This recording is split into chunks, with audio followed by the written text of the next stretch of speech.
Malas na naman para sa Philadelphia 76ers matapos tamaan ng panibagong injury si rookie guard Jared McCain. Ayon sa ulat, nagtamo siya ng UCL tear sa kanang hinlalaki ng kanyang kamay habang nasa workout nitong Huwebes. Posibleng ilang linggo hanggang buwan siyang mawala depende sa magiging desisyon ng mga espesyalista kung kailangan ba ng operasyon o hindi. Matatandaan na noong nakaraang season ay tuluyan nang na-shutdown si McCain matapos magkaroon ng meniscus tear sa kanyang kaliwang tuhod, isang injury na nagpatigil sa kanyang rookie year. Pero bago siya ma-injure, ipinakita niya ang galing sa opensa at shooting. Kilala siya bilang deadly threat mula sa labas ng arc na nagbibigay ng instant spark off the bench. Kaya naman malaking dagok para sa Sixers ang pagkawala niya ngayon, lalo na't kailangan nila ng consistency at depth sa guard rotation. Mukhang minamalas ang Philadelphia sa injuries nitong mga nakaraang taon at si McCain ang pinakabagong biktima ng kanilang injury woes. Samantala, formal nang inanunsyo ng Los Angeles Lakers na binigyan nila si head coach JJ Redick ng long-term contract extension.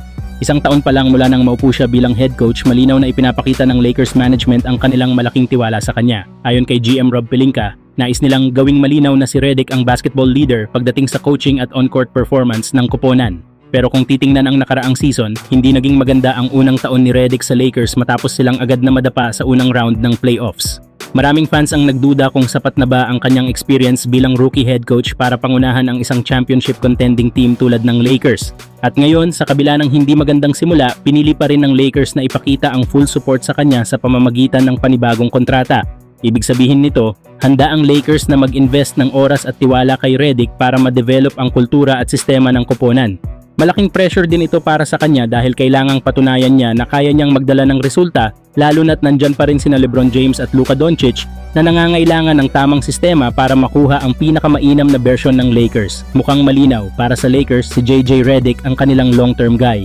Kayo mga idol, good or bad decision ba ito para sa Lakers? Samantala, Utah Jazz official nang nag-sign ng isang sentro na si Mo Bamba para sa 1-year NBA deal. Malinaw na ito ang indikasyon na nakahanap na sila ng kapalit ni Walker Kessler na matagal nang laman ng trade rumors. Ang hakbang na ito ay nagpapakita na handa na talaga ang Jazz na bitawan si Kessler para sa tamang kapalit. Si Mo Bamba, dating ika-6 na overall pick noong 2018 NBA draft, ay kilala bilang isang modernong big man na may shot blocking presence at kakayahang tumira mula sa labas. Bagamat hindi siya naging consistent starter, dala pa rin niya ang potensyal bilang floor spacing rim protector na maaaring magbigay ng bagong dimensyon sa sistema ng Utah. Samantala, ayon sa mga ulat, willing na ang Jazz na i-trade si Walker Kessler papuntang Los Angeles Lakers. Kapalit daw nito si Austin Reeves at 2 future first round picks. Kung matutuloy ito, malaking usapan ang hatid sa buong liga. Para sa Jazz, malaking panalo ang trade na ito. Makakakuha sila ng batang guard na gaya ni Reeves na may scoring at playmaking habang may dagdag pang 2 first round picks na magagamit nila sa future rebuild. Isa itong magandang pondo para sa long-term direction ng koponan. Pero para sa Lakers, dito pumapasok ang negatibong side. Oo, makukuha nila ang isang defensive anchor na tulad ni Kessler na swak para palakasin ang paint presence nila kasama sina LeBron James at DeAndre Ayton.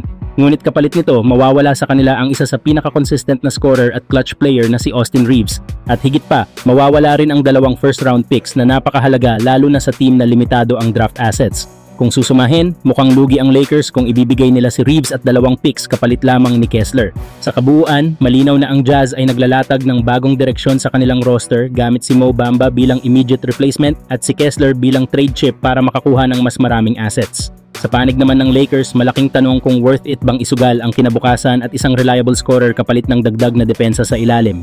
Kayo mga idol, sa tingin nyo, sulit ba para sa Lakers ang trade na ito o sobra silang lugi kung ibibigay nila si Austin Reeves at 2 first round picks?